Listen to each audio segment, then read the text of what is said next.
Mes guides m'ont parlé. J'ai mon ange qui est là, qui m'a donné des informations, etc., etc. Alors, comment je vois ces sujets-là?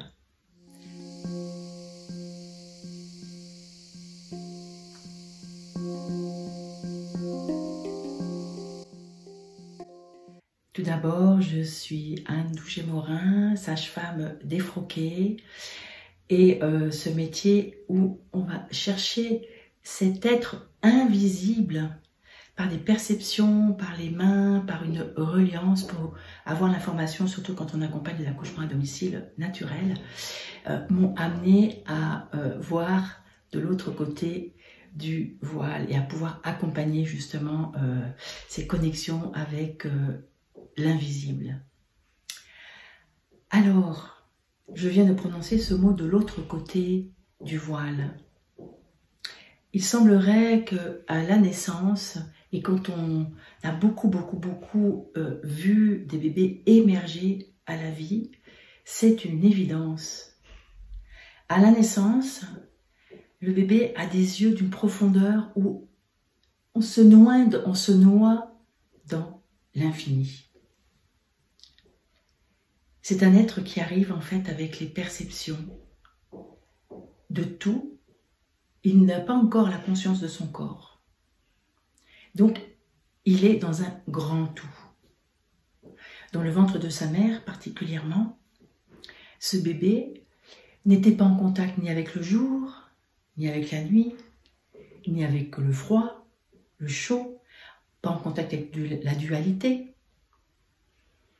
Il ne sait même pas qu'il a une maman, qu'il a un papa. Il n'a aucune idée qu'il va manger par la bouche, qu'il va faire ses besoins, enfin, toutes ces perceptions de l'être humain. Il suffit que vous mettiez dans la peau d'un fœtus dans le ventre de sa mère, il est sur une autre planète. Il est en eau, aussi bien son placenta que lui-même. Il est le liquide amniotique, c'est même pas qu'il est dans l'eau, puisque la cellule de départ s'est différenciée.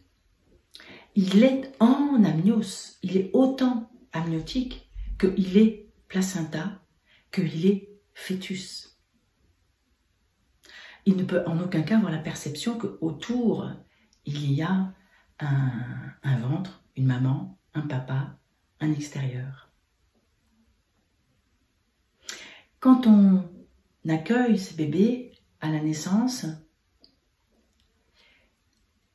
il y a petit à petit cette immense perception qui est palpable. D'ailleurs, au moment de la naissance, quand la naissance est tranquille et naturelle, il y a un instant totalement suspendu, où tout le monde est en fusion avec l'énergie qui arrive. C'est pour ça que quand nous sommes addicts à la salle d'accouchement d'ailleurs, addicts aux accouchements, parce que nous percevons le mystère. Au fur et à mesure que l'enfant grandit, il perd ses perceptions. Et au fur et à mesure qu'il rentre dans la perception de l'incarnation, il laisse en quelque sorte des parts de lui de l'autre côté du voile. Pour moi, ce monde invisible auquel on peut se connecter,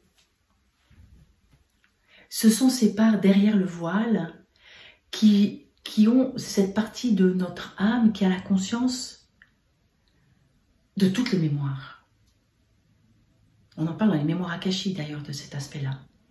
C'est-à-dire que si nous nous autorisons, et tous nous en sommes capables, c'est simplement les autorisations de le faire qui sont plus ou moins puissantes. Si nous nous autorisons à percevoir, à savoir, parce qu'en plus on en a tous, on l'a tous vécu. Par exemple, d'avoir l'impression qu'on a déjà vécu cette scène. Ça, c'est un petit signal. Ou bien prendre une décision et puis finalement la suite de l'événement nous dit mais du zut, j'aurais dû m'écouter.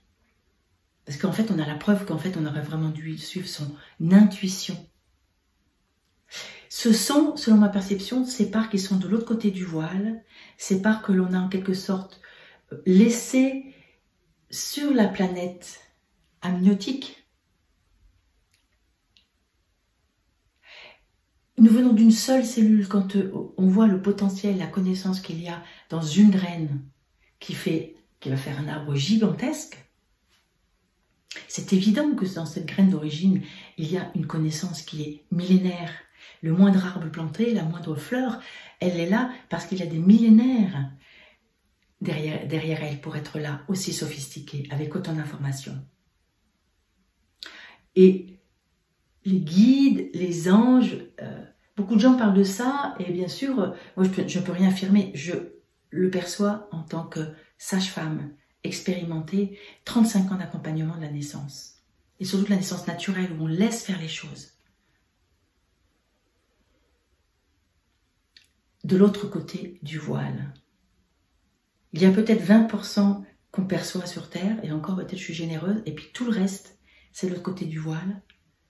Et pour pouvoir suivre son guide, il suffit de fermer un peu les yeux, d'être un peu comme un fœtus qui se concentre et qui a la perception qu'autour de lui, il y a une maman. Voilà, peut-être ça peut vous aider à y croire, à cette partie de vous qui sait au-delà de votre corps, au-delà de votre raison, de votre mental, de ce, comment dire, je pense donc je suis. C'est bien, nous sommes bien plus grands que ça. Et tous les jours, il y a des petites expériences que nous pouvons faire pour le prouver. Des toutes petites choses anodines. Des choses que votre intuition vous dit, et puis vous les suivez, vous êtes sûr que vous allez avoir la preuve que c'était ce qu'il fallait faire. Il n'y a pas de bien et de mal. C'est juste écouter les perceptions. Parce que même une expérience difficile, négative éventuellement, elle est une contribution la plupart du temps. Donc, vos guides, vos anges, vos archanges, et je ne sais plus comment d'ailleurs chacun appelle ça, c'est voir derrière le voile, c'est percevoir derrière la chair, le concret, que nous sommes en fait en connexion avec tout. Et c'est simple. Voilà.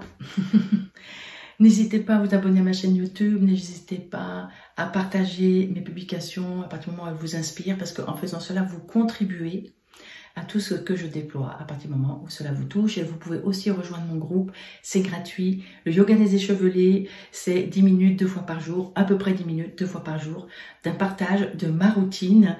C'est la routine qui m'a permis vraiment de rester en forme, de me mettre tous les jours dans un moment personnel. Je vous partage ça parce que par les temps qui courent, il y a besoin vraiment de se reconnecter à sa sécurité intérieure, et un peu tous les jours, c'est très très efficace, beaucoup plus que beaucoup une fois de temps en temps. À très bientôt.